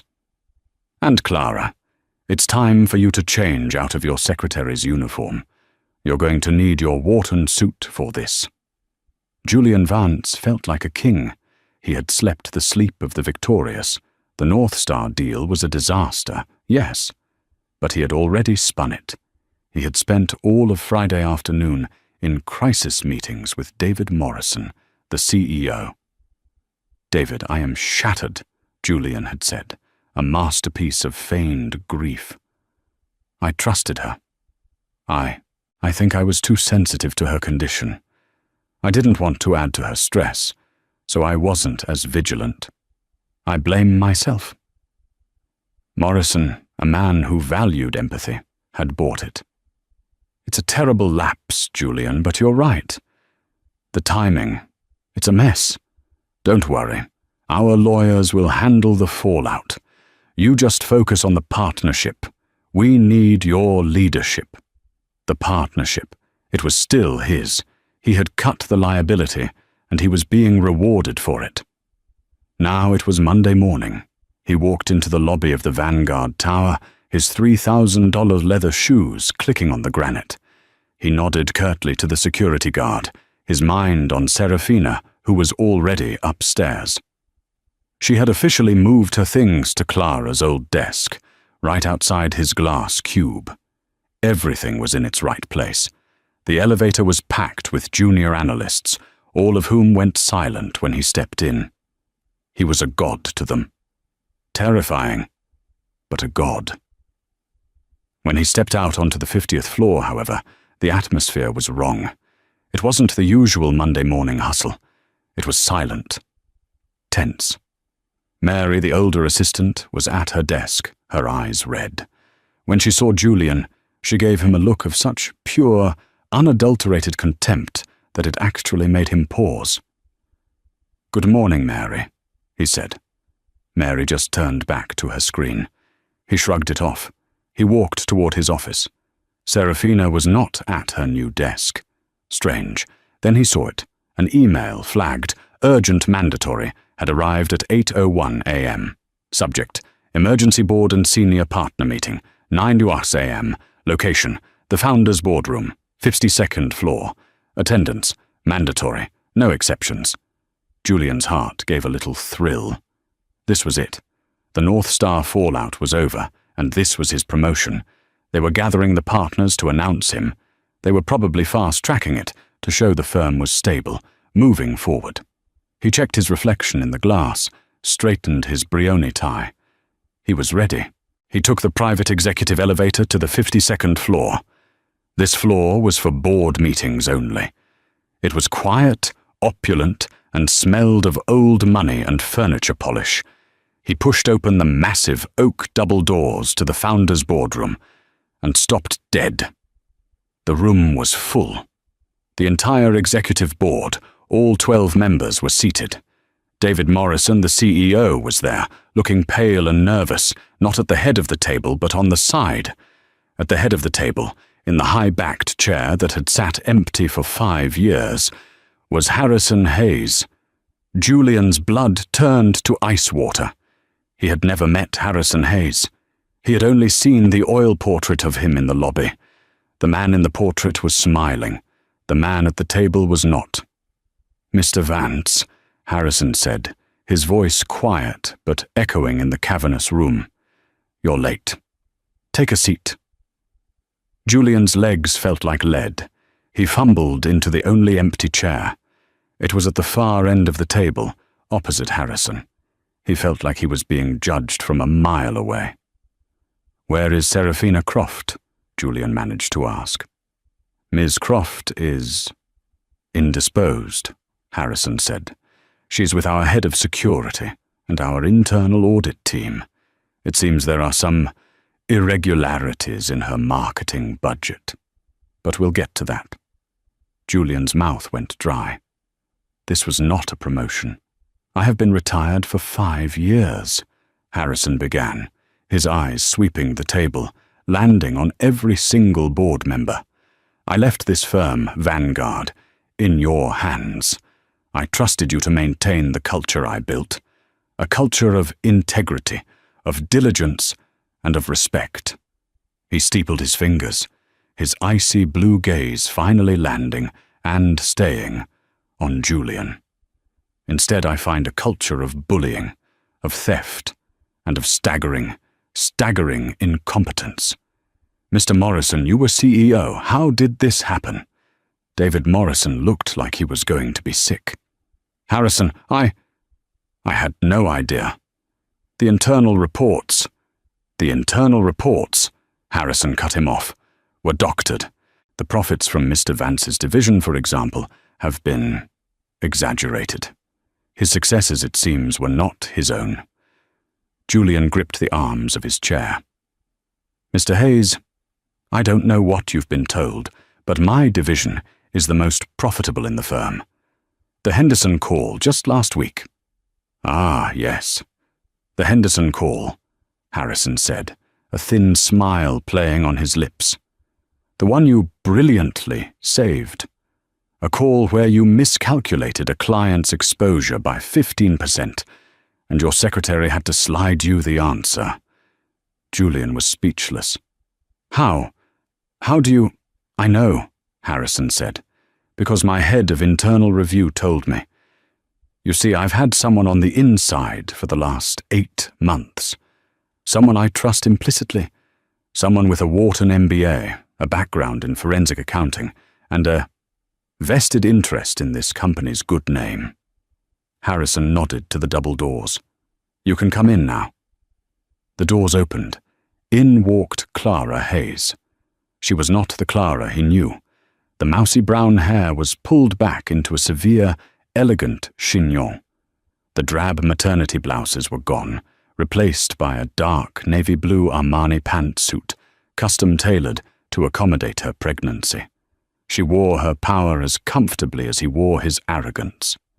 She looked, Julian realized with a jolt of pure terror, exactly like the man at the other end of the table. She was not carrying a box. She was carrying a leather-bound portfolio. Clara, Julian breathed, his voice a dry rasp. The rest of the board was staring, their minds scrambling to connect the dots. That's Ms. Hayes Donovan to you, Mr. Vance, Clara said, her voice clear and cold. She took a seat at the table, to the right of her father. Clara Hayes Donovan, daughter of Harrison Hayes, and as of 8 a.m. this morning, the new Chief Operating Officer of Vanguard Equity Partners. David Morrison lunged forward. Harrison, this is my daughter. David, Harrison snapped. And she is the only person in this room who has done her job. Please, Clara, proceed. Clara opened her portfolio. Good morning, gentlemen. For the last 8 months, I have been working as an executive assistant to Mr. Vance. My father and I were concerned about the cultural rot that was eroding this firm's foundation. We were right to be. She looked directly at Julian. Her eyes were not angry. They were worse. They were diagnostic. Mr. Vance, she began, on Friday, you fired me for gross negligence, specifically for failing to courier the North Star acquisition documents. You didn't send them, Julian stammered, falling back on his lie. You left them in your desk. Serafina found them. No, Clara said flatly. I did not. On Wednesday, at 4:51 p.m., I personally logged the package and placed it in the mailroom's secure bin. At 5:37 p.m., she nodded to a man in the corner who dimmed the lights and turned on the large projector screen. Ms. Serafina Croft entered the mailroom. The screen lit up with grainy, time-stamped security footage. Serafina clear as day, distracting the clerk and stealing the red envelope. A collective gasp went around the room. At 7:14 p.m., Clara continued, as the footage changed. Ms. Croft and Mr. Vance are seen entering his office. At 7:19 p.m., Ms. Croft is seen logging into my terminal, using my credentials. She proceeds to delete my confirmation email and the courier appointment. The video was silent, but the implications were deafening. Julian was white. And at 7:21 p.m., Clara said, her voice dropping, Mr. Vance is seen taking the North Star package and placing it inside my desk drawer. The video showed him do it. The board turned as one to stare at him. You, Julian sputtered. You set me up. No, Julian, Clara said. You set yourself up. I was just the secretary. I was just the hormonal, forgetful, pregnant woman. You never, ever thought I'd be a threat. You never thought I mattered. You were so blinded by your own arrogance and your affair that you committed mail fraud and conspiracy right in front of a security camera. But why? David Morrison asked, his face ashen. Why would you, Julian? Sabotage a $2 billion deal, just to fire a secretary? That, Harrison Hayes said, is the billion-dollar question. Clara looked back at Julian. The look of a cold, satisfied predator was gone from his face. Now it was just the pathetic, sweaty fear of a man trapped. He didn't fire me because he thought I was incompetent, Clara said to the board. He fired me because he was terrified I was competent. She clicked to the next slide. It was a complex flowchart of bank accounts. Julian Vance and Serafina Croft were not just having an affair, Clara announced. They were embezzling. For the last 3 months, Mr. Vance has been approving ghost invoices from a shell marketing company. That company, Croft Media Solutions, was founded by and is solely owned by Ms. Croft.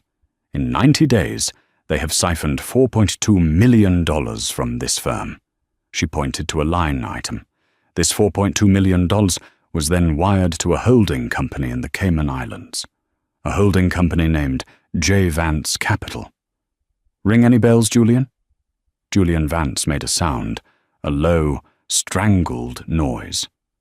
I processed those invoices, Clara said. I saw the signatures. You got sloppy, Julian. You thought I was too stupid or too distracted by my condition to notice that you were approving multi-million-dollar invoices on a Friday afternoon without a single line of due diligence. You fired me to stop me from talking. You fabricated the North Star crisis to make my firing so spectacular, so public, that no one would ever believe a word I said. I would just be the crazy, pregnant secretary who cost us all. She stood up, slowly, and walked around the table until she was standing directly behind him. He was frozen, staring at the screen that showed his financial ruin. You didn't fire me for your mistress, Julian, she whispered, so only he and the man next to him could hear. You fired me for your greed. You just used my pregnancy as your excuse.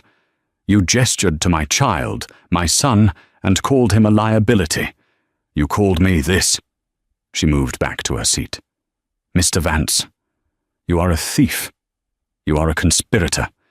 And worst of all, you are a fool. The heavy oak doors of the founder's boardroom shut with a final, damning click. The silence that fell was heavier than the wood. Harrison Hayes's words, report, still hung in the air, a guillotine that had just dropped. Julian Vance, a man who had lived his entire life on a diet of adrenaline and other people's fear, was now a statue of pure, waxy terror. The two detectives, businesslike and unimpressed by the bespoke suit and the 52nd floor view, moved to his chair. Mr. Vance, you are under arrest for conspiracy, wire fraud, and embezzlement, the taller detective said, his voice a monotone that cut through Julian's paralysis. Please stand and place your hands behind your back. Julian finally broke. It wasn't a snap. It was a crumble. No, he whimpered, a sound so pathetic it made the board members physically recoil. No, wait, you don't understand. It was her. It was Serafina. She seduced me. She set this all up. She planted the files. It was her idea. Clara, who had remained standing, let out a sound of pure, unadulterated disgust. Pathetic, she said, her voice clear and carrying. Even now, even with the cuffs literally on their way to your wrists, you cannot take responsibility for a single one of your actions. You blame the woman you were sleeping with. You blame the woman you fired. You are a black hole of a man, Julian.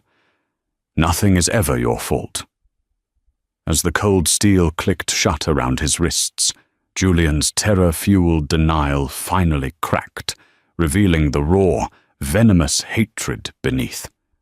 He surged to his feet, a snarling, cornered animal. "You!" he spat at Clara, his face purple. "A secretary. You set me up. This was all you." "I did my job, Julian," Clara said, her voice impossibly calm. "The one I was hired for, the one you paid me for. You just never bothered to ask what it was. You thought I was there to fetch your coffee. I was there to protect my family's name." Marcus Thorne, a senior partner and Julian's primary ally on the board, finally found his voice. "Harrison, this is madness," he sputtered, standing up. "Arresting a senior VP in the boardroom? The PR fallout. This is precipitous. We need to handle this internally." Harrison Hayes didn't even turn his head. "Sit down, Marcus," he said, his voice dangerously low. "You're embarrassed because you backed the wrong horse. You're part of the internal problem I'm handling." He nodded to the detectives. "Get him out of my sight." The detectives began to pull Julian toward the door. As he passed Clara, he lunged, his cuffed hands straining. "You'll run this company into the ground, you sentimental bitch. This place needs sharks, and you're just weak." Clara didn't flinch. She stood her ground, forcing the detectives to yank him back. She looked him dead in the eye, her gaze a surgeon's scalpel. "My sentiment, Julian, is the one variable your arrogant mind never accounted for. My sentiment is for the 4,000 employees whose futures you gambled with. My sentiment is for the name my father built. You only accounted for your wallet. Enjoy your new accommodations. I hear the views are terrible." His shriek of rage was cut off as the doors closed behind him. The room exhaled. Harrison Hayes let the silence stretch for a beat before he spoke. "As for Ms. Croft," he said, "she is in a conference room on the 40th floor with our audit team and her own lawyer. Faced with the video evidence, she has already provided a full confession, attempting, like Mr. Vance, to pin the entire scheme on him. It won't work. She will be prosecuted to the fullest extent of the law." He then turned his gaze, which had lost none of its icy fire, on the remaining men. "And now, to the board." His eyes landed on David Morrison. The CEO looked 60 seconds from a heart attack. "David," Harrison said, and the use of his first name was a judgment in itself. "You are a good man. You are a kind man. You are not a leader. You let this infection fester in my company because you were too afraid to ask hard questions. You valued stability over integrity, and in doing so, you nearly cost us both." Morrison stood, his hands shaking. "Harrison, I am so sorry. Clara, Ms. Hayes Donovan, I had no idea. I am terribly, terribly sorry for what he did to you." Clara cut him off, not with malice, but with precision. "David, your job wasn't to have an idea. It was to know. You were the custodian of this firm, and you let the wolves into the nursery. Your apology is noted. Your resignation is accepted. You will leave with your full pension, but you will sign an NDA that ensures you never speak the name Vanguard again." Morrison nodded, utterly broken, and walked out of the room. "Marcus," Harrison said, turning to the last dissenter, "you backed him. You championed his shark mentality. You're out. Clean your desk." "You can't do this," Marcus blustered. "I can," Harrison said.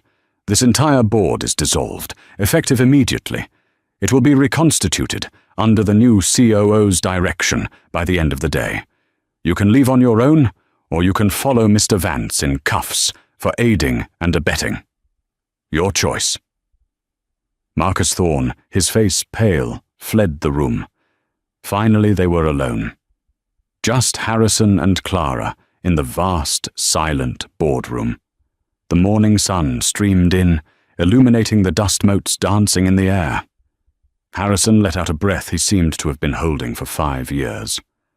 "Well, Madam Coe," he said, a weary pride in his voice. "Your first day has been eventful." Clara walked to the floor-to-ceiling window, looking down at the city 52 floors below. The same view Julian had prized. "He wasn't the only rot, Dad," she said quietly. "He was just the loudest. The culture here, it's broken. It's what you always taught me not to be." Harrison came to stand beside her, putting a hand on her shoulder. "I know," he said, his voice thick with a rare emotion. "I let it get away from me. I was so busy building the machine, I forgot about the people inside it. I was so afraid of being done, of being irrelevant in retirement. I let profit become a substitute for purpose." He turned to her, his blue eyes searching hers.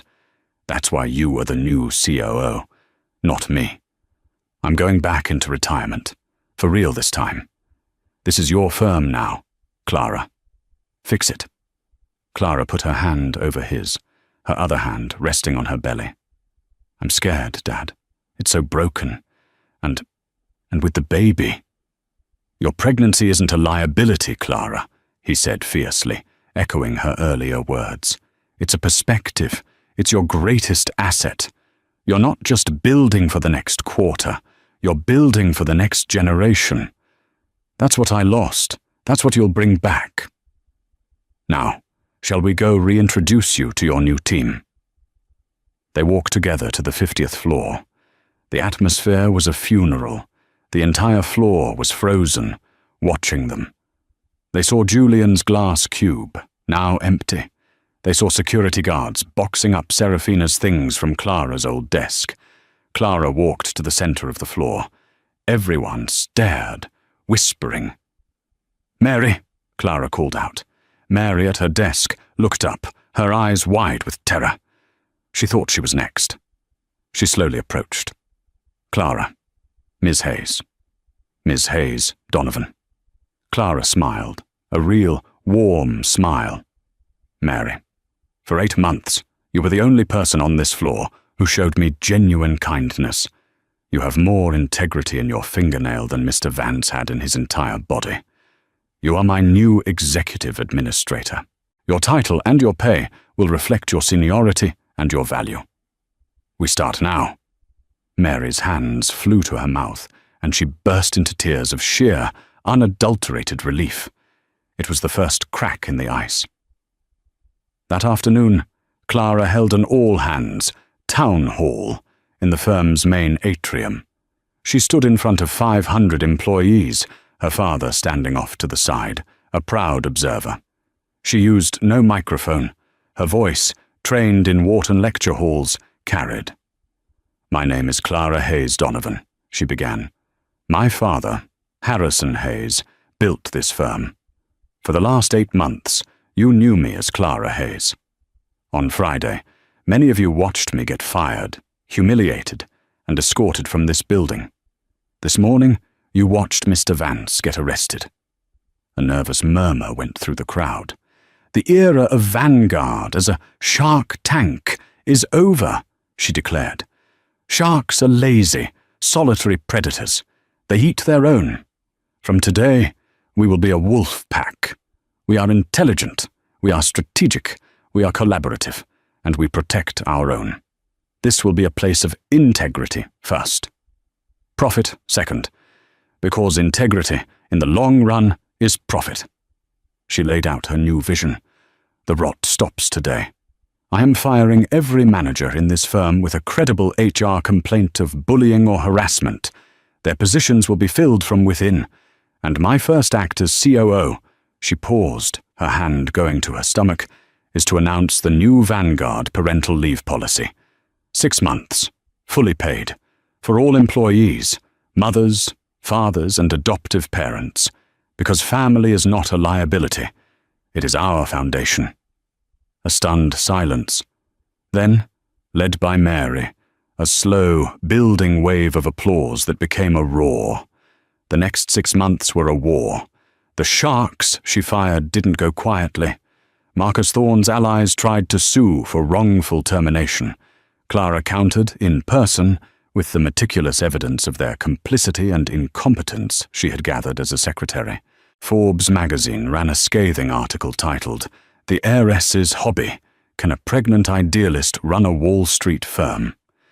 Clara's response was to write a fiery op-ed in the Wall Street Journal, titled, "Yes, she can, and she's doing it." It went viral. She was vilified on financial TV as sentimental and naive, then praised by a new generation as a visionary. The firm's best and brightest, who had been suffocating under the old guard, flocked to her. Profits dipped for 1 quarter, then soared, driven by a new, massive, green energy fund she had personally championed. The legal reckoning was absolute. Serafina Croft, faced with the video and her own paper trail, folded completely. She testified against Julian, detailing his greed and his paranoia. She received 2 years in a low-security federal prison. Julian, blinded by his own narcissism, made the fatal mistake of refusing a plea deal. He was convinced he could charm a jury. The trial was a circus. He painted himself as a visionary, betrayed by a spurned lover and a conniving secretary. But the prosecution had Clara's meticulous notes, the high-definition security footage, and the bank transfers. The jury convicted him on all counts in under 45 minutes. At his sentencing, the judge, a woman in her 60s, looked down at him with contempt. "Mr. Vance," she said, "you are a man of profound arrogance and a complete lack of character. Your crimes were not of passion, but of a cold, calculated greed. But what the court finds most appalling is your cruel and unusual humiliation of an employee in a vulnerable condition. You used a woman's pregnancy as a weapon. You are, in short, a bully. You are sentenced to 8 years in a state penitentiary." He screamed, a high, thin sound of disbelief as he was led away. 8 months after the boardroom coup, the 50th floor was unrecognizable. It was bright. The glass cube of Julian's office had been dismantled, replaced by a large, open-plan collaborative workspace. People were talking, laughing, arguing over whiteboards. Clara sat in her new office, a warmer space with comfortable chairs, on the same floor as her team.